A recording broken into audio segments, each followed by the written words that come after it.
Musiala carried a heavy stone in his heart. The news of his 12th grade failure had spread like wildfire in his small village. Faces that once smiled at him now held pity, or worse, scorn. He could not bear the whispers. He could not face his parents' disappointed eyes each morning. The shame was a cloak he could not shed. So, with a small bundle of clothes and an even smaller amount of money, he decided to leave.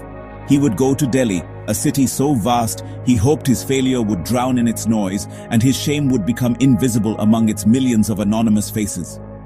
He hoped for a fresh start, a place where no one knew his past.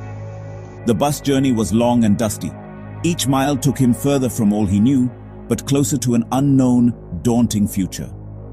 When he finally stepped onto the chaotic platform of the Delhi railway station, the city hit him like a tidal wave. The sheer number of people, the cacophony of sounds, vendors shouting, horns blaring, announcements echoing, it was overwhelming. His village was a quiet stream. Delhi was a roaring ocean. He felt small, insignificant, and terribly alone. The weight of his failure seemed to press down even harder in this enormous, indifferent city. He clutched his bundle tightly, a tiny speck in a sea of humanity, wondering where to go and what to do. He wandered the streets for days, his meager savings dwindling rapidly. The city was a harsh teacher. Every corner seemed to present a new challenge. The pace of life was relentless, so different from the slow, measured rhythm of his village.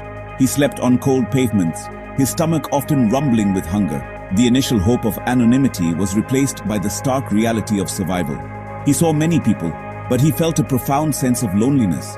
He missed the familiar fields, the scent of the earth after rain, and the comforting presence of his family despite the recent disappointment.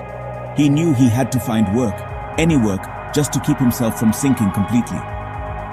One evening, tired and disheartened, he saw a small roadside tea stall. The aroma of ginger and cardamom hung in the air, a small comfort in the otherwise harsh environment. The owner, an old man with kind eyes, was bustling about, serving customers.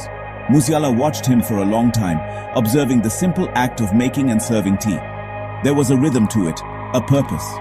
Gathering all his courage, he approached the old man and asked if he needed any help.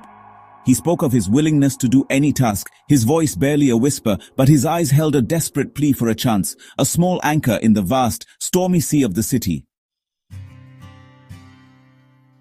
The old tea stall owner, whose name was Ram Bharose, looked at Musiala.